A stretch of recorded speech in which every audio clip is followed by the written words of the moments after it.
हरिओम दोस्तों, स्वागत है आपका free study bye Lodhi sir के यूट्यूब चैनल में। दोस्तों मैं कृपाल लोधी।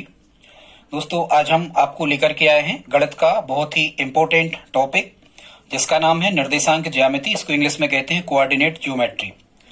ठीक है स्टूडेंट्स, यदि आप हमारे चैनल पर पहली बार विजिट कर रहे हैं तो प्लीज हमारे चैनल को सब्सक्राइब कर ले, साथ में बेल आइकन पर क्लिक करें ताकि सबसे पहले नोटिफिकेशन आपको मिलता रहे। दोस्तों लाइक तो आप करते ही जाएं।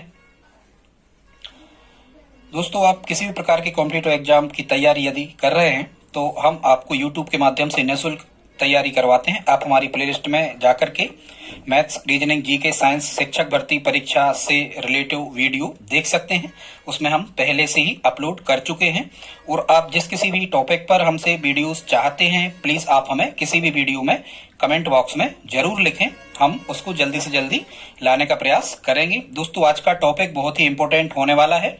ये आप किसी भी प्रकार के कॉम्पिटिटिव एग्जाम की तैयारी यदि कर रहे हैं तो ये निर्देशांक ज्यामिति कोऑर्डिनेट ज्योमेट्री से रिलेटिव आपको लगभग 2 से 3 प्रश्न आ ही जाते हैं। बड़ा इंपॉर्टेंट टॉपिक है। हालांकि ये एडवांस टाइप के मैथ्स के टॉपिक में इसको समझा जाता है, पर हम बड़े ही सरल तरीके से इसके लगभग आपको हम 10 वीडियो अपलोड करेंगे जिसमें निर्देशांक ज्यामिति जो कॉम्पिटिटिव एग्जाम में चलती है वो सभी टाइप के क्वेश्चंस आपसे बनने लगेंगे। तो दोस्तों आइए प्रारंभ करते हैं आज का टॉपिक निर्देशांक ज्यामिति कोऑर्डिनेट ज्योमेट्री का। आज हमारा ये पार्ट फर्स्ट है। सबसे पहले हम ये देख लेते हैं स्टूडेंट्स कि इसके जो जनक कहे जाते हैं वो किसे कहा जाता है। तो फ्रांसीसी गणितज्ञ या फ्रांसीसी दार्शनिक जो है उनका नाम आता है रेने दकार्ते। कभी भी आपसे पूछा जाए कि निर्देशांक ज्यामिति या कोऑर्डिनेट ज्योमेट्री के जनक या फादर ऑफ कोऑर्डिनेट ज्योमेट्री किसे कहा जाता है, फ्रांसीसी दार्शनिक रेने दकार्ते, इन्हें निर्देशांक ज्यामिति का जनक कहा जाता है। अब स्टूडेंट्स इसमें होता क्या है, तो सबसे इंपॉर्टेंट इसमें ये डायग्राम है जो हमने आपके सामने बनाया हुआ है। इसमें स्टूडेंट्स क्या होता है, इसमें आपको 2 एक्सेस होते हैं। एक्सेस को हम हिंदी में अक्ष कहते हैं। एक तो होता है ये जो हमने जमीन के एकदम कहना चाहिए क्षैतिज या हम कहें कि पृथ्वी या जमीन के समांतर एक जो हमने अक्ष खींचा है, या हम इसे इंग्लिश में कह सकते हैं हॉरिजॉन्टल जो होता है। ठीक है, हॉरिजॉन्टल जो होता है क्षैतिज, इसे हम एक्स अक्ष कहते हैं। और स्टूडेंट जो वर्टिकल होता है मतलब लंबवत होता है, इसे हम वाई एक्सिस या वाई अक्ष कहते हैं। ठीक है स्टूडेंट्स, फिर तो ये हो गया एक्स अक्ष और ये हो गया वाई अक्ष। अब स्टूडेंट्स क्या होता है, यहां इस लाइन पे मतलब दाईं ओर एक्स अक्ष के धनात्मक निर्देशांक लिखे जाते हैं। यहां आप देख पा रहे हो सभी के सभी निर्देशांक जो हमने यहां पर लिखे हुए हैं, बिंदु पॉइंट जो लगाए हैं, ये सभी के सभी धनात्मक हैं। और स्टूडेंट्स पूरे चाहे एक्स अक्ष हो चाहे वाई अक्ष हो, सभी पर ये जो निशान लगे होते हैं, ये जो सिंबल लगे होते हैं, ये सभी के सभी आप स्केल से माप सकते हो। जो ग्राफ हमें कॉपी पर ग्राफ पेपर बना हुआ आता है उनमें ये सभी के सभी कुछ डार्क लाइन खिंची होती हैं जो 1-1 सेंटीमीटर की दूरी पर होती हैं। इनके बीच में स्टूडेंट बहुत छोटी छोटी अन्य लाइन और खिंची होती हैं जो मिलीमीटर की होती हैं। 1 सेंटीमीटर में 10 मिलीमीटर होते हैं, तो 10 लाइन इनके बीच की छोटी छोटी और इनमें खिंची होती हैं पूरे अक्षों पे। तो हम ये आपसे कह रहे थे कि इस अक्ष पे एक्स के धनात्मक होते हैं और बाईं तरफ उसी एक्स अक्ष के धनात्मक पॉइंट होते हैं। फिर हम देखते हैं ये जो लंबवत है, जो वर्टिकल है, इसे हम वाई एक्सिस या वाई अक्ष कहते हैं स्टूडेंट्स। तो वाई अक्ष पे ऊपर की ओर धनात्मक पॉइंट होते हैं और वाई अक्ष पे नीचे की ओर ऋणात्मक पॉइंट होते हैं। और स्टूडेंट्स ये जो पॉइंट हैं इनको असीमित रूप से या अनंत रूप से किसी भी दिशा में कितना भी बढ़ाया जा सकता है, इसलिए हमने यहाँ पर ये एरो या तीर के सिंबल लगा रखे हैं, क्योंकि इनकी कोई लिमिट नहीं होती है, इनको कितनी भी दूरी तक बढ़ाया जा सकता है। ठीक है स्टूडेंट्स, अब एक चीज और हमें ध्यान रखना है स्टूडेंट्स, कभी कभी आपसे मूल बिंदु की परिभाषा पूछ ली जाती है। मूल बिंदु की या जो ओरिजिन पॉइंट कहलाता है, इसका ओरिजिन पॉइंट कहते हैं स्टूडेंट्स मूल बिंदु को। ये मूल बिंदु कहाँ होता है, तो आप ध्यान से देखें यहाँ पर ये जो एक्स अक्ष है पूरा का पूरा और ये जो वाई अक्ष है, ये एक्स अक्ष और वाई अक्ष जिस स्थान पर एक दूसरे को प्रतिच्छेद करते हैं, या एक्स अक्ष और वाई अक्ष एक दूसरे को जिस बिंदु पर क्रॉस करते हैं, एक दूसरे को जिस बिंदु पर काटते हैं, उसे हम कहते हैं मूल बिंदु, ओरिजिन पॉइंट। और ध्यान रखना जब कभी आपसे पूछा जाता है स्टूडेंट्स मूल बिंदु के निर्देशांक क्या होते हैं, तो ध्यान से सुने आप। मूल बिंदु के निर्देशांक होते हैं 0, 0। अभी हम बताएंगे निर्देशांक क्या कहलाते हैं। ठीक है स्टूडेंट्स, अब यहाँ एक चीज और हमें समझना जरूरी है जिसको हम आपको बताते हैं, वो कहलाता है स्टूडेंट क्वाड्रेंट।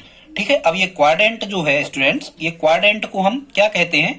क्वाड्रेंट का मतलब होता है चतुर्थांश। आप देख रहे हो यहाँ पर इस पूरे डायग्राम को 4 समतलों में बांटा गया है, प्रत्येक समतल को हम चतुर्थांश कहते हैं। ठीक है स्टूडेंट्स।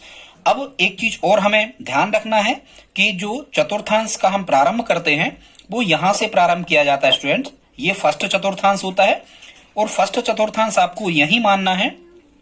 कहां मानना है? जहां एक्स अक्ष के धनात्मक बिंदु लगे हों, निर्देशांक लिखे हों और वाई अक्ष के भी धनात्मक निर्देशांक लिखे हों, उसे हमेशा माना जाता है फर्स्ट चतुर्थांश, प्रथम चतुर्थांश।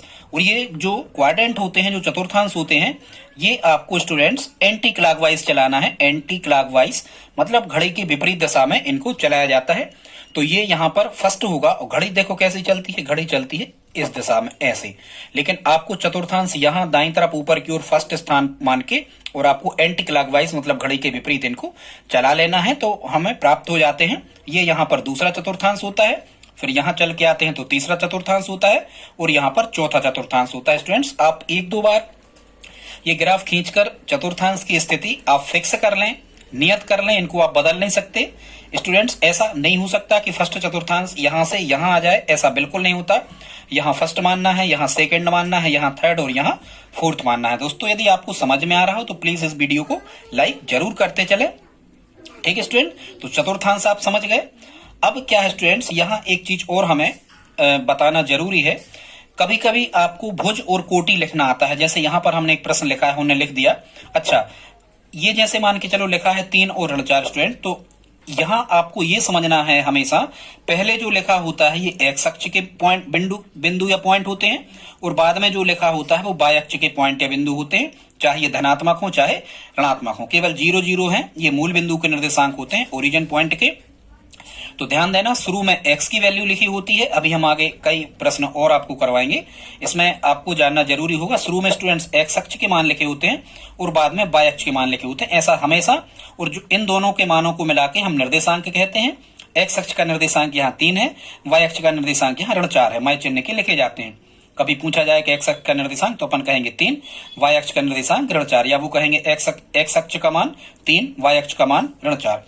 अब स्टूडेंट्स यहाँ से कई बार एग्जामिनर आपसे एक क्वेश्चन और पूछ लेता है, तो वो हम आपको बताए दे रहे हैं। ये स्टूडेंट्स जो एक्स अक्ष का वैल्यू होता है, जो एक्स अक्ष का मान होता है, इसे हम भुज कहते हैं, इंग्लिश में एब्सिसा कहा जाता है। ध्यान से सुनना, कई बार तो एग्जामिनर आपसे डायरेक्ट पूछ लेता है कि कोई भी दे दिया उन्होंने, जैसे कह दिया उन्होंने निर्देशांक 3 और ऋण 4 में एब्सिसा ज्ञात कीजिए।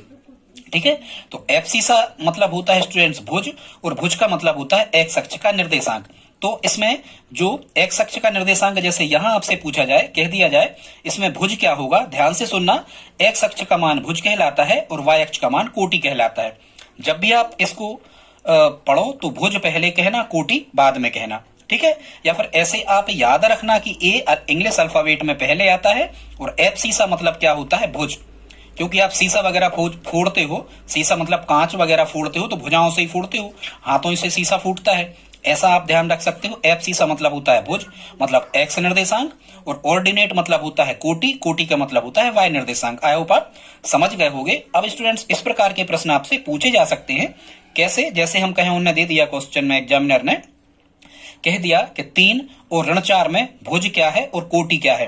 तो प्रारंभिक जो मान होता है 3, ये भुज कहलाता है, और बाद का जो मान लिखा होता है ये कोटि कहलाता है। मतलब इसमें भुज कितना है 3 और इसमें कोटि कितनी है ऋण 4। आई होप आप समझ गए होंगे कि भुज और कोटि को कैसे निकालते हैं।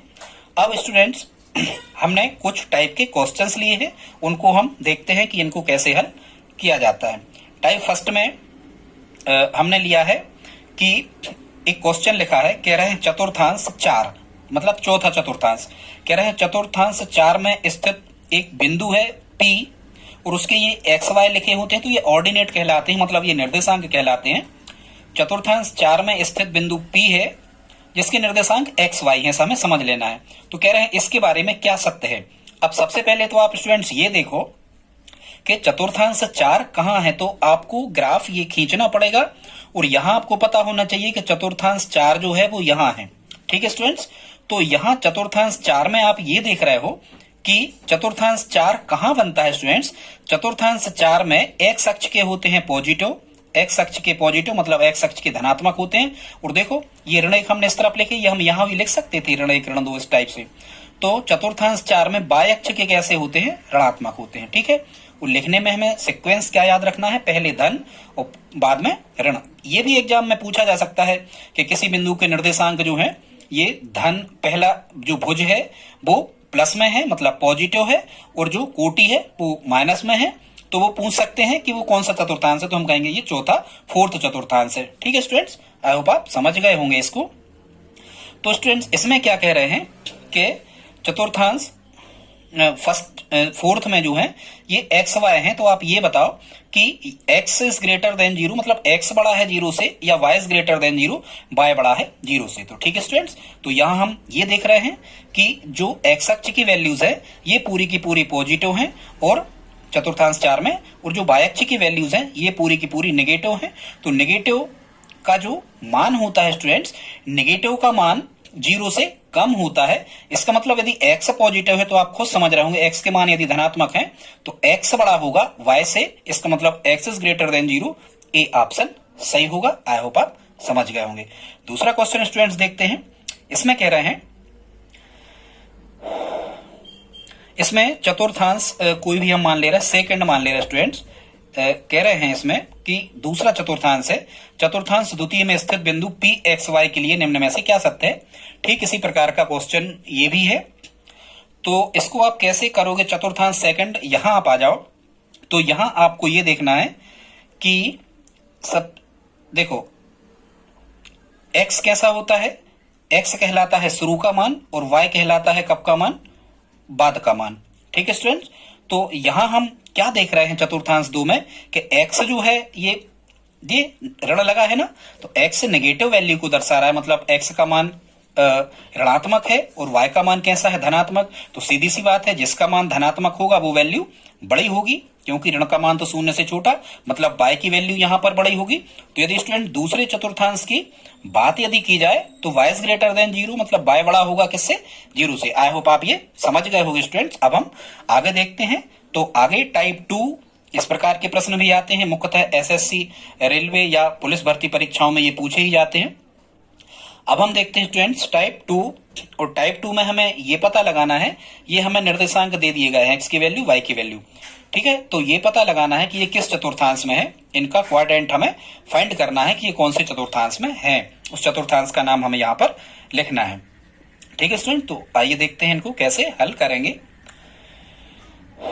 कह रहे हैं पहला जो निर्देशांक दिया है वो दिया है 3 2, मतलब x की वैल्यू 3 दे दी है और y की वैल्यू 2 दे दी है। मतलब देखो x भी धनात्मक है और y भी धनात्मक है। तो देखो यहाँ पर आप देख रहे हो, यहाँ स्टूडेंट्स x की वैल्यू कैसी है, धनात्मक है। मतलब जैसे हम कहें कि x पे हमें 3 देखना, तो x पे 3 धनात्मक 3 देखना है, क्योंकि यहाँ कोई सिंबल नहीं है मतलब धन होगा। तो x पे धन 3 हमने यहाँ निशान लगा लिया, और y पे कितना कह रहा है 2, तो y पे भी धन 2 कह रहा है, यहाँ भी कुछ नहीं है मतलब धन 2 है, तो यहाँ 2 पे निशान लगा लिया। तो यहाँ 3 की सीध और यहाँ 2 की सीध स्टूडेंट, तो ये कौन सा चतुर्थांश है, फर्स्ट। मतलब यहाँ हमारा ऑप्शन आ रहा होगा फर्स्ट सही होगा, मतलब ये पहले चतुर्थांश में है। दूसरा देखते स्टूडेंट्स बी, यहाँ ऋण 3 और ऋण 2 ये निर्देशांक दिए गए हैं, तो ये x वैल्यू है, ये y वैल्यू है। अब देखो x पर भी नेगेटिव मान हमें दिए हैं और y पर भी, y एक्सिस पर भी नेगेटिव वैल्यू हमें दी गई है। तो आप देखो x अक्ष पर नेगेटिव वैल्यू यदि हम कहें ऋण 3, तो x अक्ष पे ऋण 3 यहाँ होंगे, ठीक है, और y अक्ष पे ऋण 2, तो y अक्ष पे ऋण 2, x अक्ष पे ऋण 3 यहाँ होंगे और y पे ऋण 2 यहाँ होंगे। मतलब दोनों वैल्यू यदि माइनस माइनस में है तो ये कौन सा चतुर्थांश होगा स्टूडेंट, ये होगा थर्ड, तृतीय या तीसरा या थर्ड, ऐसा हमें लिखा आएगा ऑप्शन में। ठीक है स्टूडेंट, फिर क्या कह रहे हैं सी पे, यहाँ लिखा है -2 और +3, तो -2 ये x पे देखते हैं, बाद वाला y पे। हमेशा यही नियम है, शुरू की वैल्यू भुज होती है, बाद की वैल्यू कोटि होती है। x पे कितना देखना है हमें, ऋण 2, तो x पे ऋण 2 हमें यहाँ मिलते हैं, और y पे देखना है धनात्मक, तो y पे धन 3 यहाँ मिलते हैं। इसका मतलब ये बिंदु इनको दर्शा रहा होगा, यहाँ ऋण 2 की सीध और यहाँ 3 की सीध, तो इसका मतलब ये कौन से चतुर्थांश में होंगे स्टूडेंट्स, तो ये सेकंड चतुर्थांश में होंगे। डी वाला देखते हैं, इसमें कह रहे हैं 3 और ऋण 2, मतलब x पे हमें 3 देखना है और y पे ऋण 2 को देखना है। तो स्टूडेंट जब हम x पे 3 को देख रहे होंगे तो x पे 3, x पे धन 3, यहाँ आप पेन रख लो, और बाय पे ऋण 2, तो x पे 3 और बाय पे ऋण 2, मतलब आप यहाँ नीचे की तरफ आ जाओगे तो ये कौन से चतुर्थांश में होंगे स्टूडेंट्स, ये होंगे फोर्थ चतुर्थांश, मतलब चौथे में। आई होप आप समझ रहे होंगे। फिर यहाँ क्या लिखा है स्टूडेंट्स, ई नंबर पे ये 0 0, तो ये किसी चतुर्थांश में नहीं होते हैं, ये मूल बिंदु पर स्थित होते हैं। यहाँ आपको लिखना है ये मूल बिंदु का निर्देशांक है, मतलब ये यहाँ कटते हैं। और ध्यान रखना मूल बिंदु को ओरिजिन कहते हैं, इंग्लिश में कैपिटल ओ द्वारा इसे शो किया जाता है, कैपिटल ओ द्वारा मूल बिंदु को दर्शाया जाता है। ठीक है, तो ये मूल बिंदु है। फिर स्टूडेंट्स एफ नंबर पे कहा है यहाँ 0 और 2, इनको हमें दर्शाना है कि 0 और 2 कहाँ होंगे, तो यहाँ x का मान 0 होगा और y का मान 2 होगा। ठीक है स्टूडेंट, तो यहाँ हम देख रहे हैं x अक्ष के निर्देशांक आपको कितने दिए गए हैं। x अक्ष के निर्देशांक यदि 0 है तो ये किस अक्ष पर स्थित होंगे, यहाँ पर आपको ऑप्शन लिखाएगा। यदि x अक्ष 0 है, देखो x अक्ष यदि 0 है मतलब आप यहाँ पेन रखोगे, और y पे कितने देखना है, धन 2, तो y पे धन 2 आपको यहाँ मिलेंगे। यहाँ 0 की सीध, यहाँ धन 2 की सीध, तो ये कौन सा अक्ष आ रहा, y अक्ष आ रहा। मतलब इसका आंसर क्या होगा कि ये जो निर्देशांक होंगे, ये जो ऑर्डिनेट होंगे, ये y अक्ष पर स्थित होंगे। जी वाला क्वेश्चन हमने यहाँ पर लिया है स्टूडेंट्स, यहाँ हमें दर्शाना है 2 और 0 को, तो x निर्देशांक 2 है और y निर्देशांक 0 है। तो जब आप y पे 0 देख रहे होगे तो 0 तो यहाँ मूल बिंदु पर होता है, और x पे आप धन 2 देखोगे तो यहाँ आएगा, तो ये आप कहाँ आ गए, यहाँ 0 की सीध, यहाँ धन 2 की सीध, तो कहाँ आ गए आप। सीधी सी बात ये है, यदि y निर्देशांक 0 है, y निर्देशांक यदि 0 है, अब x की वैल्यू कुछ भी है, तो ये जो निर्देशांक होगा स्टूडेंट्स, ये कहाँ स्थित होगा, x अक्ष पर, जिसमें आपको लिखा आएगा x अक्ष पर या y अक्ष पर। इस प्रकार के प्रश्नों को ऐसा आप ऑप्शन सही माने और उसमें यहाँ आप निशान लगाएं। ठीक है स्टूडेंट्स, देखते हैं अगले टाइप 3। और स्टूडेंट टाइप 3 में हमने लिया है डिस्टेंस फॉर्मूला। डिस्टेंस फार्मूला, अभी हम डिस्टेंस फार्मूला के यूजेस क्या है, इनके उपयोग क्या है डिस्टेंस फार्मूला के, वो हम इस वीडियो में आपको नहीं बता रहे, लेकिन आगे आने वाले जो हमारे और पार्ट्स होंगे उनमें हम आपको बताएंगे कि डिस्टेंस फार्मूला की सहायता से ही हम, यदि हमें मान के चलो किसी भी बिंदु के, किसी पॉइंट के यदि ऑर्डिनेट या निर्देशांक हमें दिए हों, तो हम ये पता लगा सकते हैं डिस्टेंस फार्मूला से, दो बिंदुओं के बीच की दूरी इससे निकाली जाती है। तो स्टूडेंट्स हम ये फाइंड कर सकते हैं, ये पता लगा सकते हैं डिस्टेंस फार्मूला की सहायता से कि दिए गए यदि त्रिभुज के निर्देशांक हैं तो ये पता हम लगा लेंगे कि ये समद्विबाहु त्रिभुज है, समबाहु त्रिभुज है, या विषमबाहु त्रिभुज है, या समकोण त्रिभुज है। इसी प्रकार से निर्देशांक की सहायता से हम ये फाइंड भी कर सकते हैं कि दिए गए, यदि मान के चलो हमें 4 पॉइंट दिए हैं, कोई चतुर्भुज बन रहा है, तो चतुर्भुज के जो 5 प्रकार होते हैं, समबाहु, समचतुर्भुज, वर्ग, आयत, समलंब चतुर्भुज, समांतर चतुर्भुज, तो सभी प्रकार के चतुर्भुजों के बारे में भी हम पता लगा सकते हैं कि किस प्रकार का चतुर्भुज होगा। ठीक है स्टूडेंट, तो अब हम देखते हैं डिस्टेंस फार्मूला का उपयोग। आज का हमारा ये टाइप 3 है। दोस्तों आप अंत तक इस वीडियो में बने रहें, बहुत ही इंपॉर्टेंट टाइप के क्वेश्चन हम आपको बताने वाले हैं। तो स्टूडेंट्स ये कहलाता है किन्हीं भी दो बिंदुओं के बीच की दूरी, मतलब इस प्रकार से यदि कोई बना हुआ है, कोई डायग्राम इस प्रकार से बना हुआ है और यहाँ के कुछ निर्देशांक है, मान के चलो कुछ भी हैं 2 3, ठीक है, और मान के चलो यहाँ के कुछ निर्देशांक हैं, कुछ भी मान लो, अभी तो हम गलत ही लिख रहे हैं, कुछ भी है मान के चलो 4 5 इस टाइप से, तो इनके बीच की दूरी जो है स्टूडेंट वो फाइंड करने का एक फार्मूला है। और वो क्या है देखते हैं। निर्देशांक x1 y1 y2 y2, यदि इस फॉर्मेट में हमें निर्देशांक लिखे हैं तो इन दो बिंदुओं के जो बीच की दूरी होती है स्टूडेंट्स वो होती है √x2 - x1 का whole square plus y2 - y1 का होल स्क्वायर। स्टूडेंट्स इस फार्मूला को आप याद कर लें या फिर आप अपनी कॉपी में नोट करके भी इसे लिख सकते हैं। ये स्क्वायर इसलिए लगाते हैं क्योंकि दूरी कभी ऋणात्मक नहीं होती, दूरी अदिश राशि है, विस्थापन सदिश राशि है, इसलिए हम ये स्क्वायर करके निकालते हैं ताकि कोई भी वैल्यू ऋणात्मक ना रहे। अब यहाँ इस डिस्टेंस फार्मूला का यूज हम कैसे प्रश्नों में कर सकते हैं इसको देखते हैं। ठीक है स्टूडेंट्स, कह रहे हैं बिंदुओं, फर्स्ट क्वेश्चन हमने इसका लिया है, इसमें कह रहे हैं बिंदुओं 2, ऋण 1 तथा 3 और ऋण 2 के बीच की दूरी क्या होगी। मतलब दो बिंदु है, मान के चलो हम कहें कि एक P है और एक Q है, ये 2 पॉइंट हैं, कहीं में यहाँ पर P है, यहाँ पर Q है, इनके निर्देशांक ये दे दिए गए हैं। ये डायग्राम सही नहीं बना है, धन्यवाद का अंतर है, आप इस पर ध्यान नहीं देना, तो समझाने के लिए हमने आपको बता दिया। तो कह रहे हैं इनके बीच की दूरी क्या होगी, या वो कहेंगे PQ का मान क्या होगा, कुछ भी। तो ये हम कहाँ से स्टूडेंट फाइंड करेंगे, डिस्टेंस फार्मूला से। तो सबसे पहले हमें इसमें मान चाहिए है x2 x1 y2 y1 के। स्टूडेंट्स ये जो क्रम होता है ये हमेशा आप याद रखो, ये वाली वैल्यू कहलाती है x1, ये बाद वाला कहलाता है y1 और जो बाद में लिखे होते हैं ये कहलाता है x2 और ये कहलाता है y2। तो पहले तो आपको इनके मान लिख लेना है। x1 बराबर 2, y1 बराबर ऋण 1, x2 बराबर 3 और y2 बराबर ऋण 2। यही वैल्यूज हम इस डिस्टेंस फार्मूला में रखेंगे स्टूडेंट। तो देखो इसको हम कैसे फाइंड करेंगे P से Q के बीच की दूरी। इसको आप देखो क्या लिखा है। अब हम फार्मूला फिर से नहीं लिख रहे हैं, यदि यहाँ पर लिखा हुआ है तो क्या बता रहे हैं x2 माइनस x1। अब आप देखो यहाँ x2 कितना है 3, तो यहाँ हम 3 लिखेंगे, माइनस क्या कह रहे हैं x2 माइनस x1। x1 कितना कह रहे हैं स्टूडेंट्स यहाँ 2, तो यहाँ हम 2 लिखेंगे। वो पूरे का यदि क्या कह रहा है होल स्क्वायर, तो होल स्क्वायर लगाएंगे। यहाँ प्लस का सिंबल है तो प्लस लगाएंगे। फिर क्या कह रहे हैं student y2 minus y1। y2 कितना है यहाँ, तो y2 का मान है -2, तो यहाँ हम रखेंगे -2, बड़ा कोष्टक यहाँ लगाना पड़ेगा। -2 किसकी जगह, y2 का मान हमने कितना रखा -2, और फिर फार्मूला में ही माइनस है तो एक माइनस और y1 का मान कितना कह रहा है -1, तो यहाँ -1 और हम लिखेंगे और यहाँ इस कोष्टक पे लगा देंगे होल स्क्वायर। ठीक है, अभी हमें कुछ सोल्व और करना पड़ेगा। तो यहाँ तो स्टूडेंट्स ये सरल हो गया। यहाँ कैसा हो गया, 3 में से 2 घट रहे होंगे तो यहाँ 1 आ रहा होगा, तो यहाँ मिल गया हमें 1 का स्क्वायर, हालांकि 1 ही होता है धन। यहाँ जब हम सोल्व कर रहे होंगे तो यहाँ आ रहा होगा ऋण 2 और ऋण का ऋण में गुणा। चूंकि 2 सिंबल रेगुलर में नहीं लगते इसलिए एक अंक को हमने कोष्टक में लिख दिया था। ऋण का ऋण में गुणा कितना हो जाएगा धन, तो ये हो जाएगा स्टूडेंट कितना यहाँ पर धन 1, और इस पूरे का क्या करना हमें होल स्क्वायर करना। तो यहाँ आप देखो स्टूडेंट्स 1 का स्क्वायर जब आप कर रहे होगे तो इस 1 का वर्ग कितना आएगा, यहाँ 1 ही आएगा धन।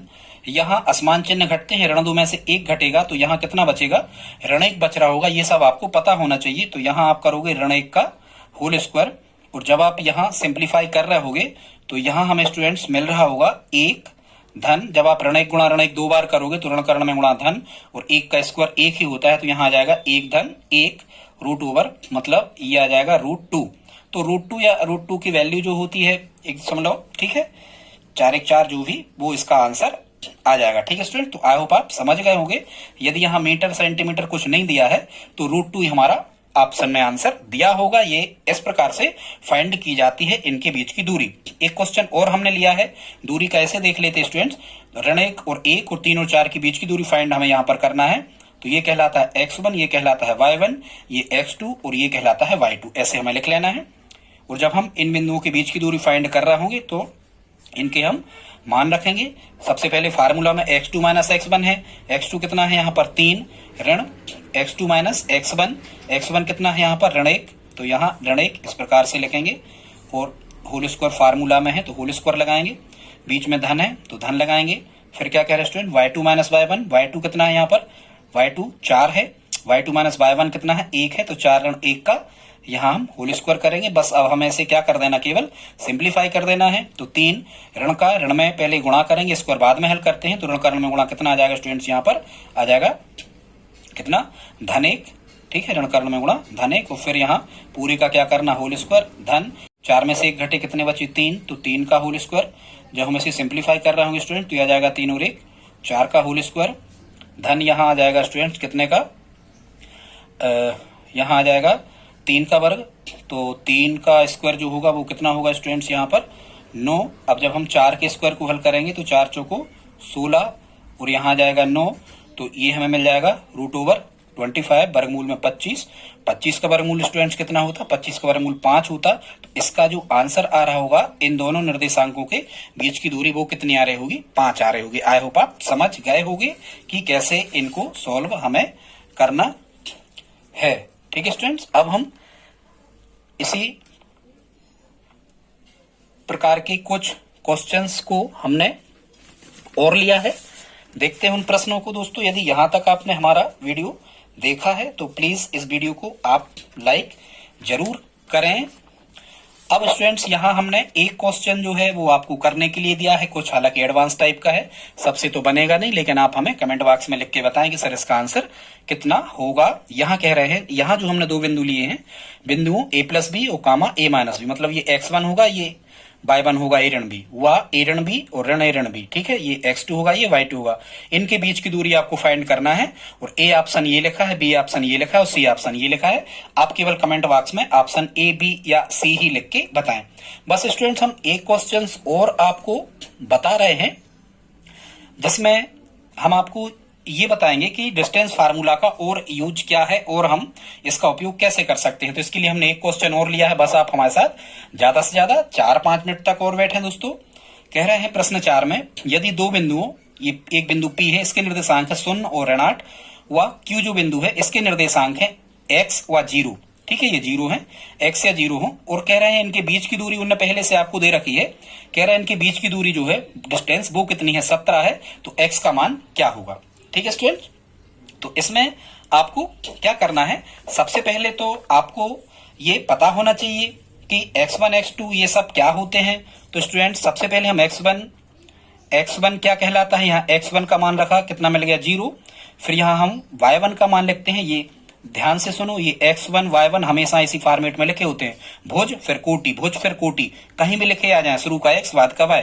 तो x1 0 मिल गया हमें, और y1 कितना मिल गया यहाँ पर ऋणात्मक। फिर यहाँ ये जो मान लिखे होते हैं ये x2 और y2 होते हैं, तो हमें यहाँ पर x2 की वैल्यू कितनी मिल गई, x है, और इसी की वैल्यू हमें क्या करना है, फाइंड करना है, x का मान क्या है वो ये कह रहे हैं स्टूडेंट, और यहाँ पर y2 की वैल्यू कितनी है 0। अब हमें पता होना चाहिए, हाँ एक चीज और क्या उनने दे दिया है, इनने इनके बीच की दूरी दे दी है, मतलब इसको हम डिस्टेंस से शो कर सकते हैं।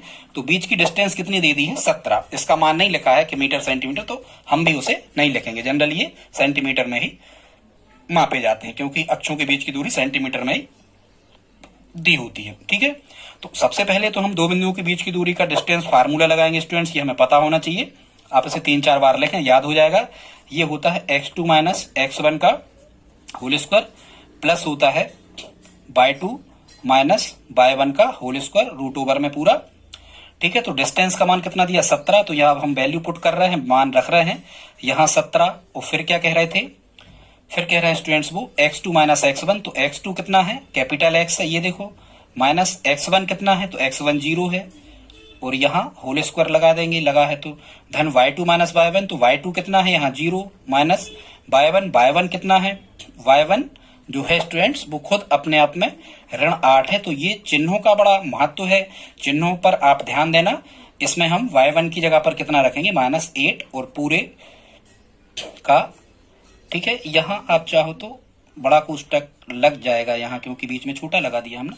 ठीक है, जब हम इसे सोल्व कर रहे होंगे तो ये मिलेगा 17 बराबर, जब आप x में से 0 घटा रहे होगे स्टूडेंट्स, तो यहाँ केवल आपको क्या मिल रहा होगा, यहाँ केवल मिल रहा होगा आपको x का स्क्वायर, 0 तो हट ही गया, और x का वर्ग बस कर दो। ठीक है स्टूडेंट, फिर धन यहाँ लिखोगे 0, ऋण का ऋण में गुणा, समान चिन्हों का गुणा, यहाँ गुणा होता है, समान चिन्हों का गुणा कोष्टक के बाहर गुणा होता है, ऋण का ऋण में गुणा, समान चिन्हों गुणा होता है धन, तो यहाँ मिल जाएगा 0 धन 8 का क्या लिखोगे यहाँ पर होल स्क्वायर, तो यहाँ मिल जाएगा आपको 17 बराबर, यहाँ मिलेगा x का स्क्वायर प्लस 0 और 8, जब आप ऐड कर रहे हो तो 8 ही आएगा यहाँ, तो यहाँ मिल जाएगा 8 का वर्ग, तो 17 बराबर यहाँ मिलेगा x स्क्वायर प्लस 8 का वर्ग कितना होता है स्टूडेंट्स, ये होता है 8 का वर्ग 64। अब हमें क्या करना है, ये वर्गमूल हटाना है, तभी हम अज्ञात राशि x की वैल्यू फाइंड कर सकते हैं। तो यहाँ आपको एक क्रियाविधि और करना होगी, यहाँ हम दोनों ओर वर्ग कर सकते हैं, दोनों पक्षों का वर्ग करने पर, दोनों ओर यदि हम वर्ग कर देंगे,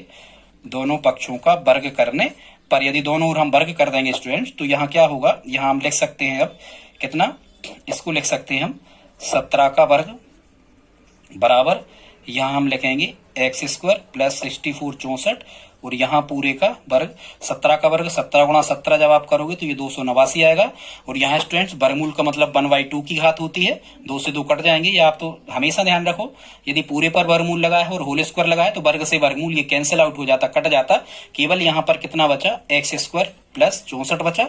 अब हमें वैल्यू फाइंड करना है x स्क्वायर की, तो 289 जो कितने 64 इस तरफ लाए, माइनस के हो गए बराबर यहाँ x स्क्वायर, चलो बड़ा x ही बना दो कोई बात नहीं, जो भी लेके चले, यहाँ 289 में से जब आप 9 में से 4 गए तो यहाँ बच रहे होंगे स्टूडेंट 225 बराबर x स्क्वायर।